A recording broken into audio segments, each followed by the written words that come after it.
So good morning. If we haven't met before, my name is Melissa Hedrick, and I'm a senior journalism major with an emphasis in writing and publishing. Today I'm going to be presenting on the topic truth-seeking and truth-telling, journalists as educators. The role of a journalist is to be both a truth-seeker and a truth-teller.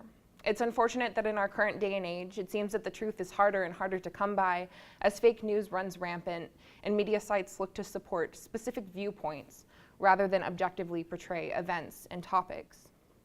Looking back through the history of journalism, though this isn't a new problem, the term yellow journalism has its origin in the mid-1890s and calls attention to the sensationalized headlines that were used to gain more readership. This isn't much different from the clickbait we encounter today. Looking at these different instances, we can identify that they lack a foundation in the truth, and this lack of truth is unethical in journalism. When people are looking for information about events they can't personally witness, or hope to get information from people they can't personally contact, they look to journalists to gather and disseminate this information. To honor both the public and our role as journalists, we need to use ethical means to reach a true end. As Christians, we have an advantage in doing this.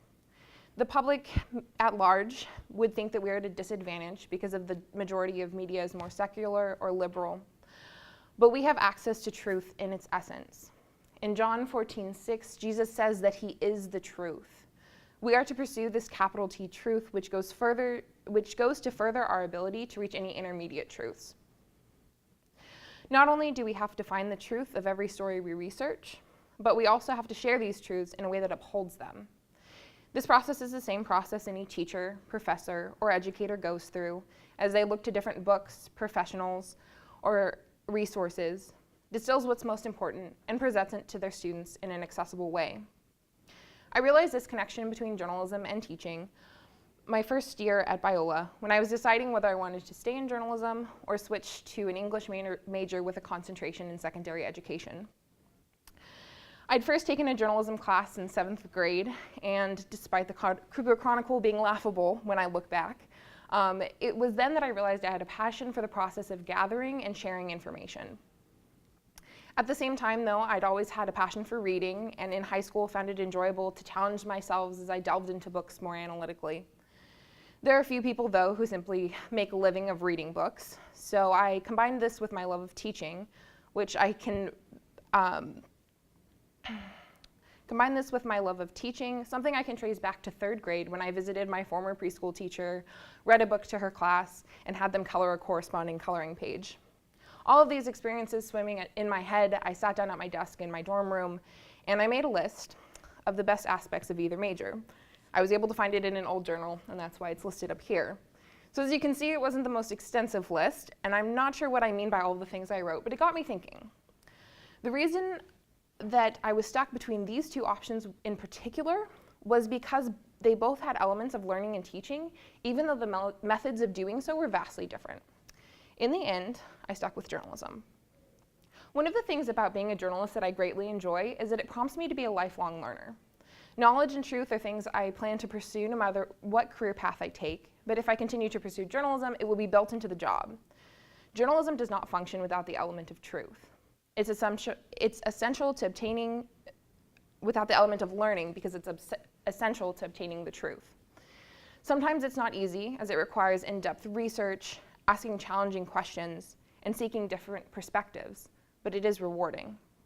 This learning process was something I experienced often in my time as a freelance writer, news editor, and editor-in-chief at the Chimes. Not only did I learn about AP style or how to face controversy with care, but I learned a vast amount of information about Biola. During my sophomore year, I wrote just shy of 70 articles, and the majority were focused on the decisions that Biola's administration were making and how they affected students.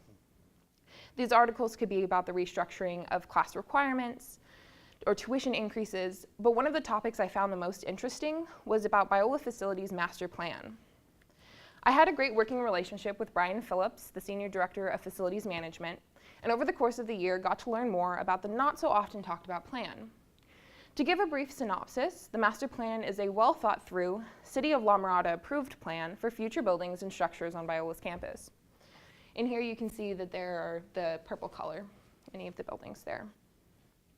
So it includes some recently completed features such as the parking structure in Upper Campus, Blackstone Hall, and the new Alton and Lydia Lim Center for Science, Technology, and Health, which is set to open next month. It also includes the recently announced building for the School of Cinema and Media Arts, which is projected to open in 2021, but these barely scratch the surface. Did you know that Talbot East is named Talbot East rather than just Talbot because they plan to build a Talbot West? Did you know that when Biola first bought the land that we are currently on, they bought all the way from Imperial to Rosecrans? Unfortunately, they went to build and didn't realize that they didn't have the funds to do so, so they sold it down to the plot that we have now. It's hard to imagine that the land that is now so highly residential was once an open plot, but to give perspective, La Mirada City Hall across the street was not even built when Biola first arrived. These are only a few of the many things that I've learned about Biola and the master plan as I covered it throughout the year. It is such unique insight that I find I still bring it up in conversations when people have questions about what Biola is planning for the future. Through the articles I wrote, I also realized that this learning process was essential to uphold my role as a watchdog. To be a watchdog, it is necessary for me to ask questions about where funding is going, why specific projects were being prioritized, other similar questions, and how those decisions would affect students. On a large scale, journalists play a key role in functioning democracy because they ask questions of governmental agencies and those in positions of authority to ensure that both truth and justice are being upheld. If journalists didn't make an intentional effort to learn what was going on behind the scenes, those in authority would lack accountability, something detrimental to our society. Our audience has the right to know what is going on with those in power and the effects of power, both positive and negative. To ensure that our audience understands the different topics and events faced in our society, journalists need to place a focus not only on the information they gain, but their ability to share this information with the public. That is why journalists are educators. We're called to educate our audience, and they rely on us to quickly present the most important information and then give them further resources to engage with it on their own. The best teachers do the same thing. I'm in the Torrey Honors Institute here at Biola, which is an alternative way to complete the general education requirement. We read classical texts and then meet for 3 hours at a time to discuss them. One of the best parts of this program is the ability of our professors to help us discover the truths of the text during our discussions, and then allow us to come to our own conclusions about what these truths mean and how we are to engage with them. Journalists do the same as we help society discover the truths of the world around them, and then allow them to come to their own conclusions about how they're going to react.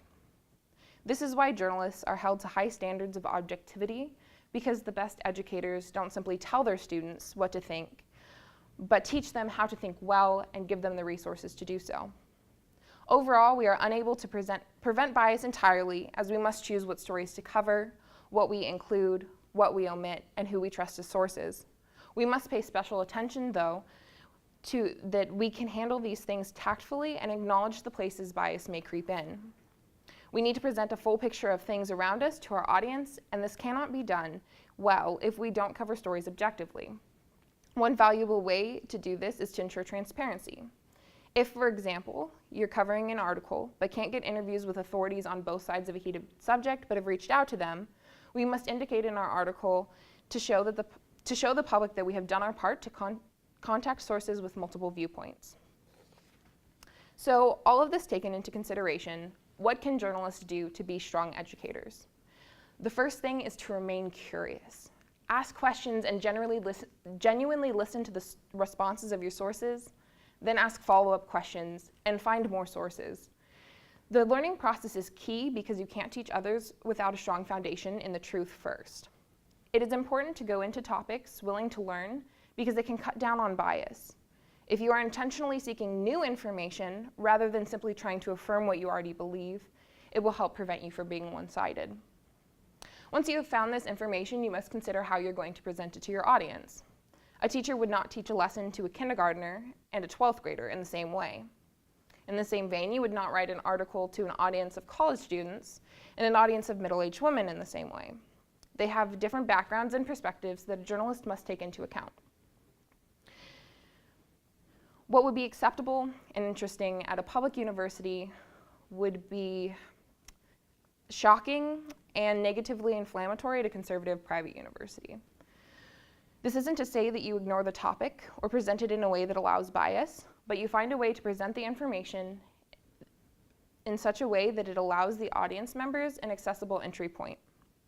For example, last year when I was editor-in-chief of the Chimes, we published 2 articles and a video about a club started by a Biola student in support of Planned Parenthood.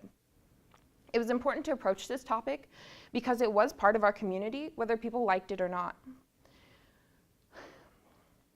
When we were covering, at the time, I didn't think we needed to cover both sides of the issue because I saw the article as a club profile. Other times that we had done covered the founding of clubs, we didn't have to present opposing views. But with this specific topic, I acknowledge that our coverage didn't necessarily encourage our community to engage with the topic of Planned Parenthood, something very controversial, because we did not present it in a well-rounded way that would allow our audience an entry point into the conversation. As educators, we should have better contextualized the topic and delved more deeply to present the truth of the situation in full, that some students supported the club and others didn't, and give reasons why. Journalists have the responsibility to be educators, but the public must think about journalism as a means of education. Evaluating where you get your news from is no different than deciding what college you want to go to. You think about the principles they uphold and the quality of information they present based on their history. You know which sites do their best to write objective articles and which have biases or simply intend to entertain. Journalists and media sites are not infallible though, and the public needs to be aware of this and diligent about how they obtain their information. They must be willing to consult multiple sources and research topics in the same way they would in an academic setting. I'm passionate about journalism and education for very similar reasons. They are both centered around learning and teaching, but are conducted through very different mediums. At this point, I'm not exactly sure what I plan to do after graduation. There's a high likelihood that I will begin a job in media and later pursue a master's for my entry into the realm of higher education. No matter what I do, the ability to share information in an engaging way and remain insatiably curious are highly transferable skills. As I leave Biola, I know that whether I step into a newsroom or a classroom, the only difference is my audience. I'm always going to gather and share God's truth, no matter the career path I take. Thank you so much for your time here this morning, and I'd be willing to answer any questions that you have.